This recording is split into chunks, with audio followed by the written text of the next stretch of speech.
Because ndị Igbo na-ege m ntị, I always talk to ndị Igbo. Makwa na amala na Nigeria nọ na-ekita. Onye ọbụla nọ na Nigeria nọ na-ekita. Nwale na ndụ efi, the more valuable to the government na-achị obodo anyị more than the life of people ha na-achị. Uche ntị gị ọfụma ka ịghọta ihe na-ekwu. Ka nsọ ya n'Igbo. Ndị na-achị anyị ka value ndụ efi anụmanụ karịa ndụ mmadụ ha na-achị, and ndị na-apụtakwuru n'anwụ na mmiri tụọla ha votu. Ndị ya agụ votu ha nara agụ because mụ na gị na-abụ mmanụ alata na melenu emela na our vote don't count.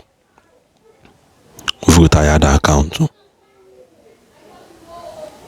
They do what they want to do because they feel that no nwere ihe ndị mmadụ ya eme. Ebe ị na-achọ ka obodo dị mma, anyị ezikwa nwanne gị ka ọ bịa snatch that ballot box from you because somebody ekweghị ya nkwa obodo oyibo or somebody ekweghị ya nkwa a better life. So he would do something to get whatever he wants. Such mkunu ntị ka ịnụnụ ka na obihiud Nigeria today. Obodo aya atọpụgo ogodo gbara ọtọ ka ọ dị. Christian that is living in any part of Kano State is safer than a Muslim that is living in any part of Plateau. And that's a fact. In the past 20 years, how many Christians were killed in Kano? In the past 20 years, how many Muslims were killed, murdered, gruesomely murdered in Plateau? We recently have the issue of General Al-Ghani.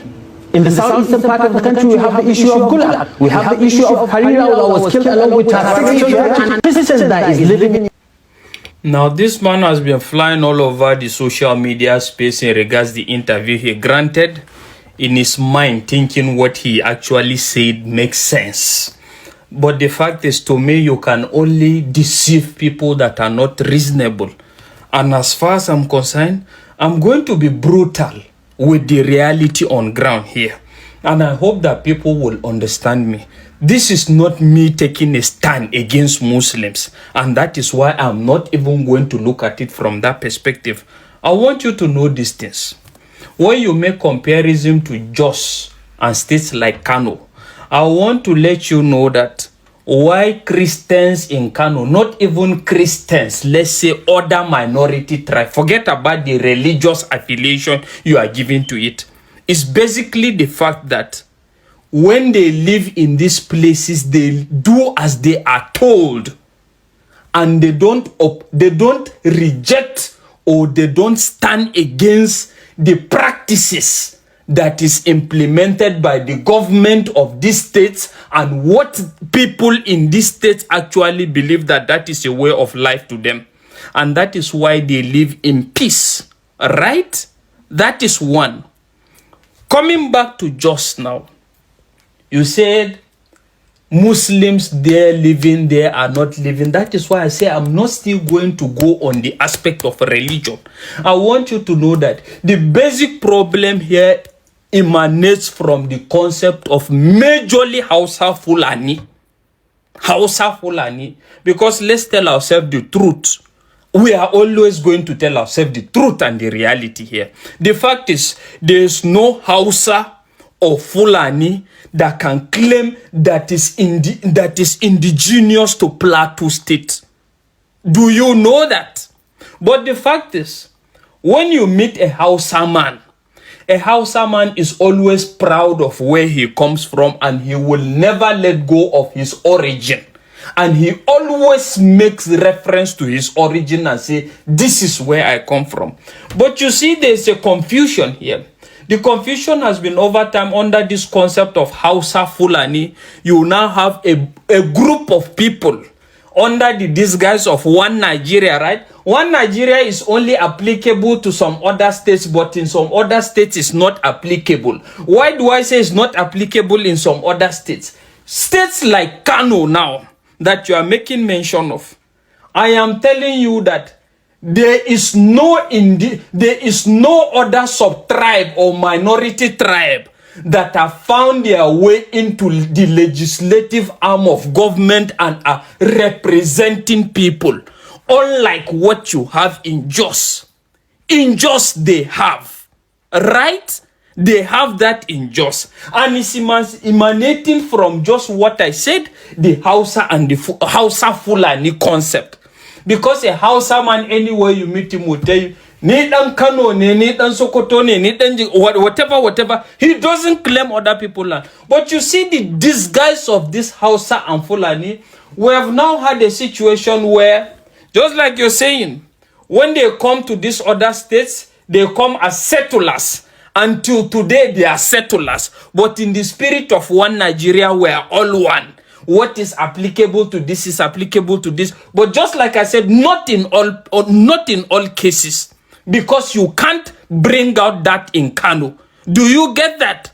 So by virtue of that now, you happen to find a situation where they are now contending and contesting for the fact that they equally have rights to represent, to be actively involved in politics. This is their land, this is their fatherland, of which these other tribes, let's put it basically now, a Hausa Fulani man can come and become a representative, a lawmaker or whatever in Jos.